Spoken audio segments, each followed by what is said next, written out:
नमस्कार विद्यार्थी मित्रों, आज हम कक्षा 10 का जो हमारा गद्य 8 है सुधा मूर्ति संकलित, इसे समझने जा रहे हैं। विद्यार्थी मित्रों, इनसे पहले हम इस गद्य के बारे में थोड़ी जानकारी प्राप्त कर लें। यहाँ पर टाटा कंपनी जो है, उस कंपनी में इंजीनियर पद के लिए यहाँ पर एक विज्ञापन लिखा हुआ था।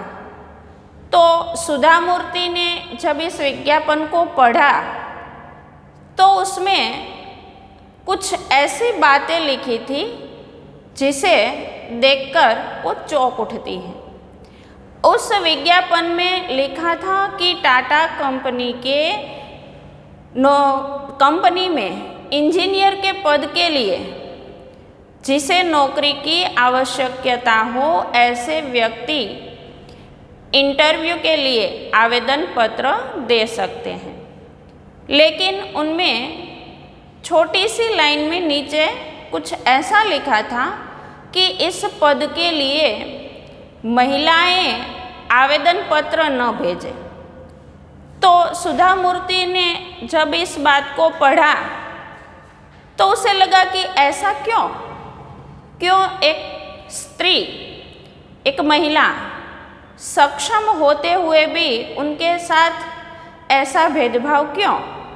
और इस बात को लेकर उन्होंने उस कंपनी को एक पत्र लिखा और बाद में उसे साक्षात्कार के लिए भी बुलाया और उसने उसके जो प्रश्न उसे कंपनी ने पूछे थे उनका सही अर्थ में उत्तर भी दिया। तो आज हम इसी हमारे गद्य 8 को समझने जा रहे हैं। लेकिन पहले यहाँ पर थोड़ा उनका जो संकलित गद्य है ये हमारा, तो उनके बारे में थोड़ी जानकारी जो है सुधा मूर्ति के बारे में ये हम पढ़ लें। सुधा मूर्ति महिलाओं के लिए प्रेरणा मूर्ति है, यानी सुधा मूर्ति ने ही महिलाओं को प्रेरणा दी है।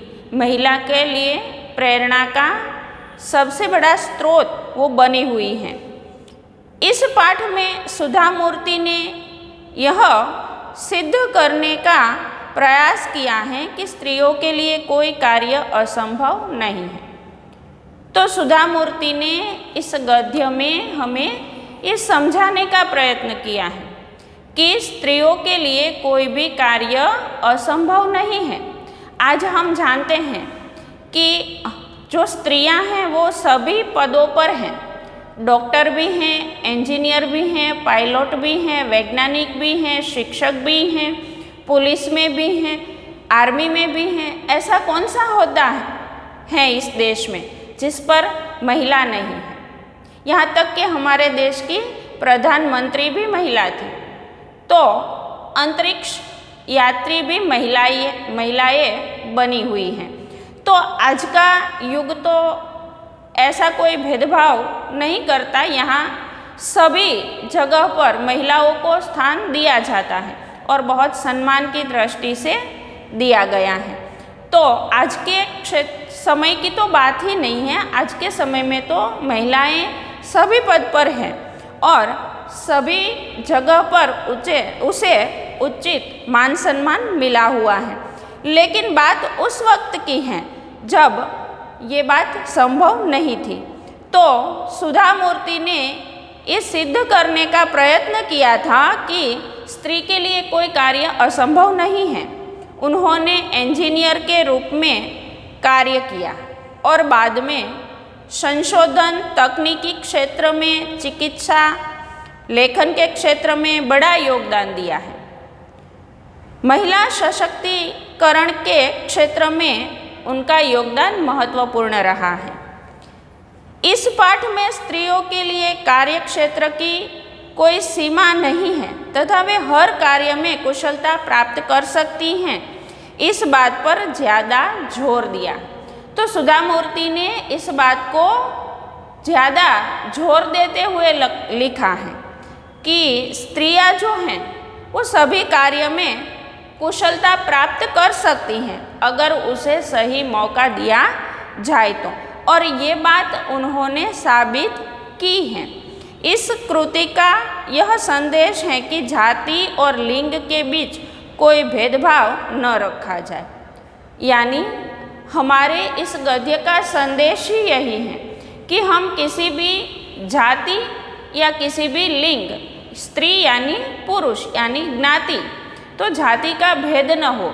जो जिसके लायक हैं उसी को उन्हीं के अनुसार कार्य करने का हक मिलना चाहिए।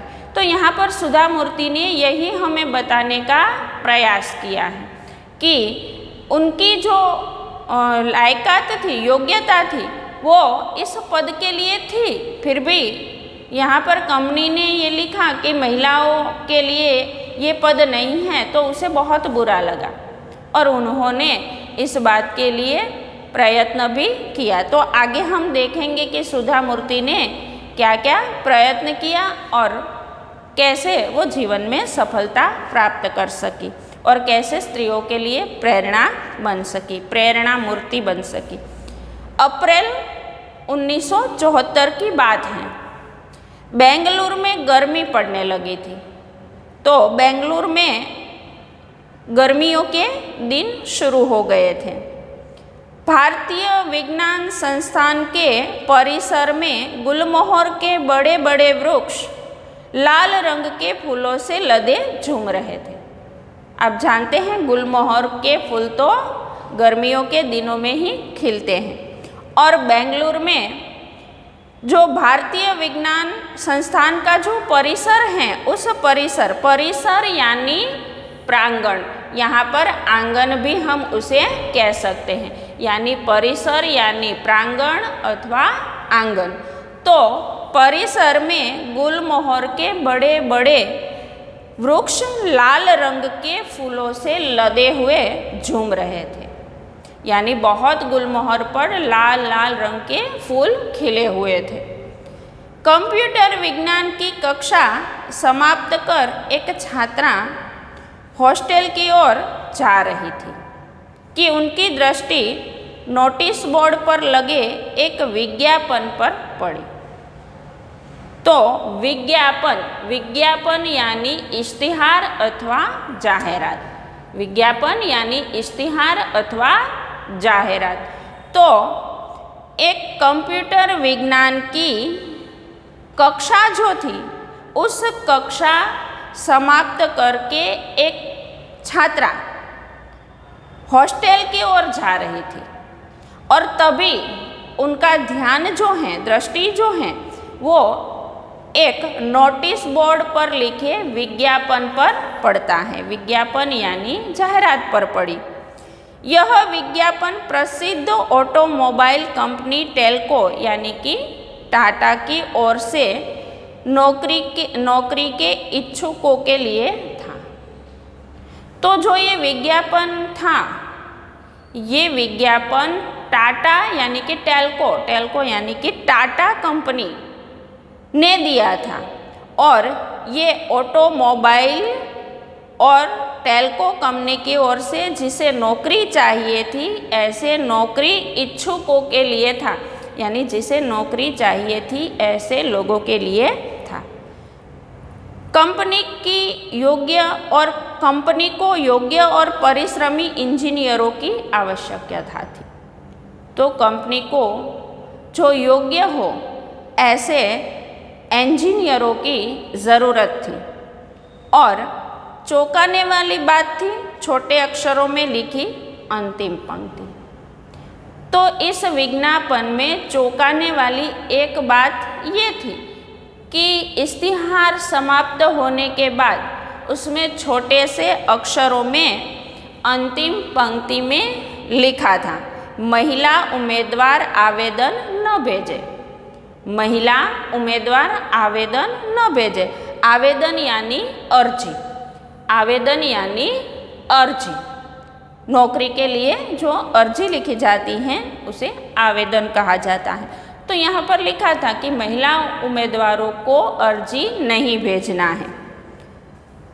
उसने एक बार नहीं 2 बार पढ़ा, तो सुधा मूर्ति ने इस बात को एक बार पढ़ा, फिर पढ़ा, दूसरी बार भी पढ़ा। हाँ, यही तो लिखा था। पहले तो उनके मन में ऐसा हुआ कि शायद उसने पढ़ने में कोई गलती कर दी, फिर बाद में वो दोबारा पढ़ती हैं तो देखती हैं कि हाँ, यही तो लिखा है कि महिला उम्मीदवार अर्जी न भेजे, तो उसे नौकरी की कोई आवश्यकता नहीं थी। सुधा मूर्ति को नौकरी की कोई ज़रूरत नहीं थी। क्यों नहीं थी? क्योंकि उसे विदेश से स्नातकोत्तर परीक्षा के बाद रिसर्च की डिग्री के लिए छात्रवृत्ति मिलने की पेशकश हो चुकी थी। तो वो तो स्नातक हो चुकी थी और उसके बाद विदेश से आगे की डिग्री और परीक्षा पास करने के लिए उसे छात्रवृत्ति जो मिलती हैं वो मिलने की बात भी हो चुकी थी। वह स्वयं भी विदेश जाकर उच्च शिक्षा प्राप्त करना चाहती थी। तो सुधा मूर्ति खुद भी विदेश में जाकर आगे की उच्च शिक्षा जो है वो प्राप्त करना चाहती थी, परंतु यहाँ एक भेदभाव, लेकिन उनके मन को ये बात बुरी तरह से छू गई कि स्त्री और पुरुष में ऐसा भेदभाव, स्त्री पुरुष में इतनी असमानता, बात उसे कुछ पची नहीं, यानी बात उनकी कुछ समझ में नहीं आई, उसे हजम नहीं हुई। उनको लगा कि ये गलत बात है, ऐसा नहीं होना चाहिए। वह अपनी कक्षा में हमेशा प्रथम स्थान पाती आई थी और कंप्यूटर विज्ञान की कक्षा में पुरुष सहपाठियों में अकेली लड़की थी। सुधा मूर्ति कोई ऐसी वैसी छात्रा नहीं थी। वह अपनी कक्षा में हमेशा प्रथम नंबर लाती थी और कंप्यूटर विज्ञान की कक्षा में उनके जितने भी सहअध्यायी थे, सहपाठी मतलब साथ पढ़ने वाले सहपाठियों में वो अकेली लड़की थी, बाकी सभी पुरुष उम्मीदवार थे, सभी पुरुष थे। एक अकेली सुधा मूर्ति ही स्त्री थी जो उनके साथ पढ़ रही थी, योग्य थी, परिश्रमी भी थी। सुधा मूर्ति इस विज्ञान की पढ़ाई के लिए योग्य भी थी और परिश्रमी थी, यानी कि मेहनतू भी थी। नहीं, उसे कुछ तो करना ही होगा। अब उन्होंने सोचा कि नहीं, ऐसा हम क्यों करें, मुझे कुछ तो अवश्य करना चाहिए। इस भेदभाव को सहना उसके बस की बात नहीं थी। अब उनसे ये बात सही ही नहीं जा रही थी। उसे लगा कि महिला के साथ ऐसा अन्याय क्यों, मैं खुद योग्य हूँ फिर भी मैं आवेदन क्यों नहीं करूँ, मैं करना तो नहीं चाहती, मुझे ज़रूरत नहीं है नौकरी की। सुधा मूर्ति सोच रही है कि मुझे तो नौकरी की अभी ज़रूरत भी नहीं है और मैं आवेदन करना भी नहीं चाहती, लेकिन महिलाओं के साथ ऐसा अन्याय क्यों, और इस बात से वह उसका विरोध करेगी और डटकर करेगी। तो सुधा मूर्ति ने सोचा कि महिलाओं के साथ ऐसा अन्याय मैं कभी नहीं होने दूंगी और उसके लिए मैं उस कंपनी का विरोध करूंगी। और कैसे करूंगी? डटकर करूंगी, कि जिस प्रकार से मुझे लड़ना पड़े मैं लड़ूंगी। उसने अपनी डायरी में आवश्यक सूचनाएं लिखी और तेजी से हॉस्टल की ओर चल दी। पहले तो उन्होंने इश्तहार पढ़ा, उनमें से अपनी डायरी में कुछ ज़रूरी सूचनाएं लिखी और फिर जल्दी जल्दी हॉस्टल की ओर चली गई। उसने निश्चय किया कि वह टेल्को कंपनी के सर्वोच्च अधिकारी को सूचित करेगी कि उनकी कंपनी इस प्रकार का अन्याय कर रही है। तो उन्होंने सोचा कि मैं टेल्को कंपनी के जो सर्वोच्च अधिकारी हैं, सबसे बड़े अधिकारी हैं, उस अधिकारी को इस बात की जानकारी दूंगी कि इनकी कंपनी इस प्रकार अन्याय क्यों कर रही है, या तो आपकी कंपनी इस प्रकार से अन्याय कर रही है। उसे उस सर्वोच्च अधिकारी का नाम तो मालूम नहीं था।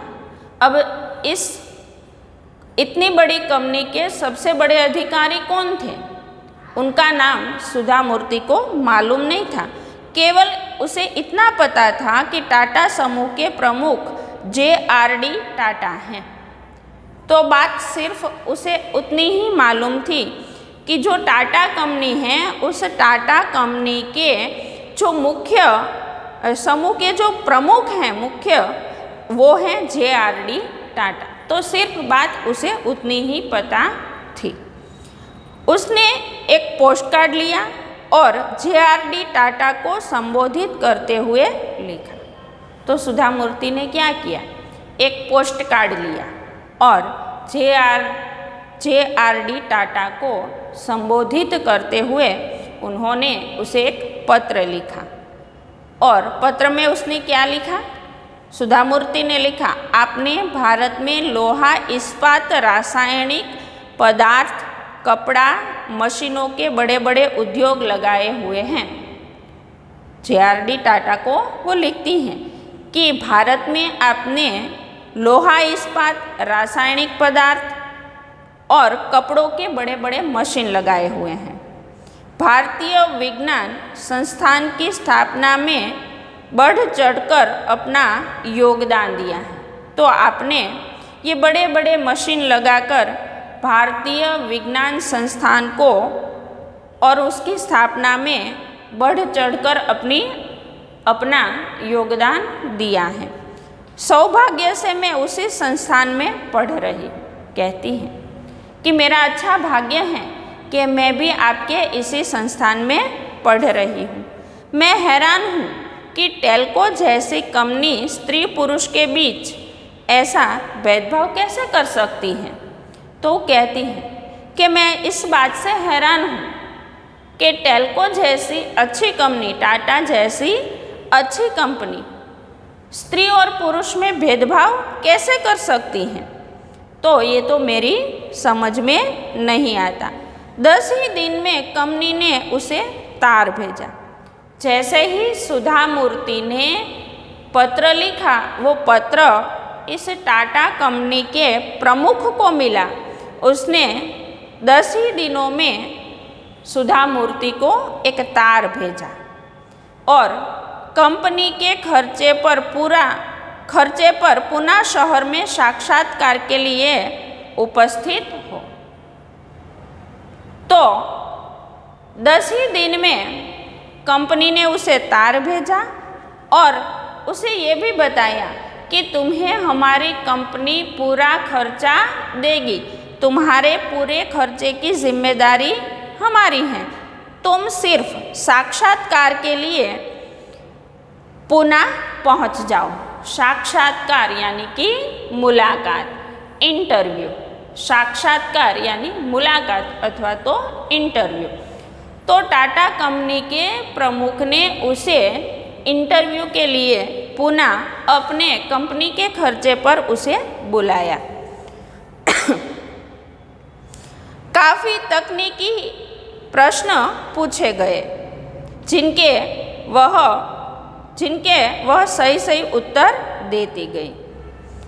तो सुधा मूर्ति ने पहले सभी आवश्यक तैयारियां कर ली और सभी आवश्यक तैयारियों के साथ साथ वह पुणे पहुंची और वहाँ पर उन्हें जितने भी प्रश्न पूछे गए, काफ़ी प्रश्न पूछे गए टेक्नोलॉजी के, और जिनके वह सही उत्तर देती गई।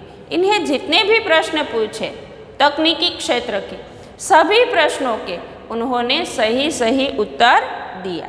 तभी एक बुजुर्ग सज्जन ने स्नेहमयी वाणी में कहा, तभी जितने भी प्रश्न किया सभी प्रश्नों का उन्होंने सही उत्तर दिया।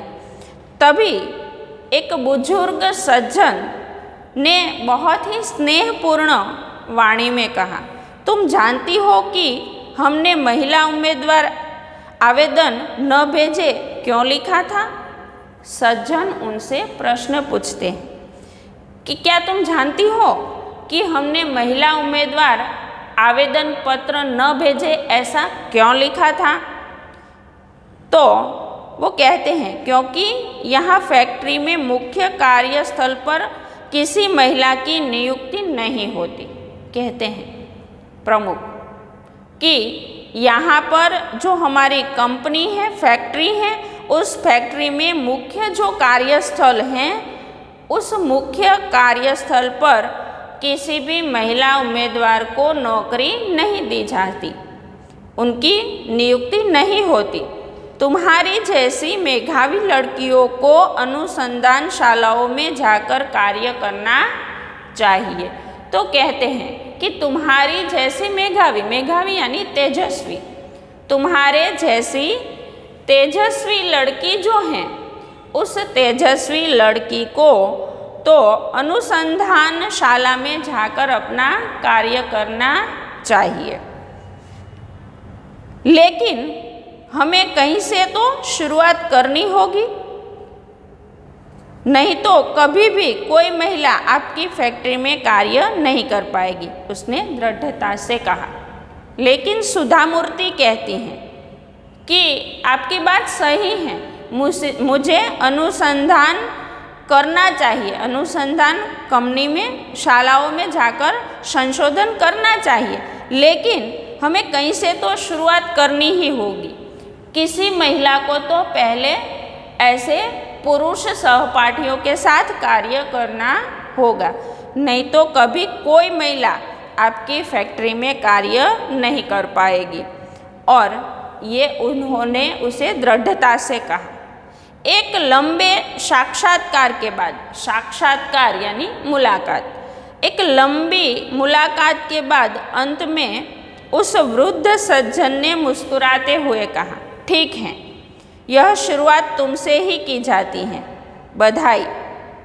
तो एक लंबे इंटरव्यू के बाद जो कंपनी के वृद्ध सज्जन थे, उन्होंने कहा, हंसते हुए कहा कि ठीक है, यह शुरुआत तुमसे ही की जाती है, तुम्हें बधाई हो।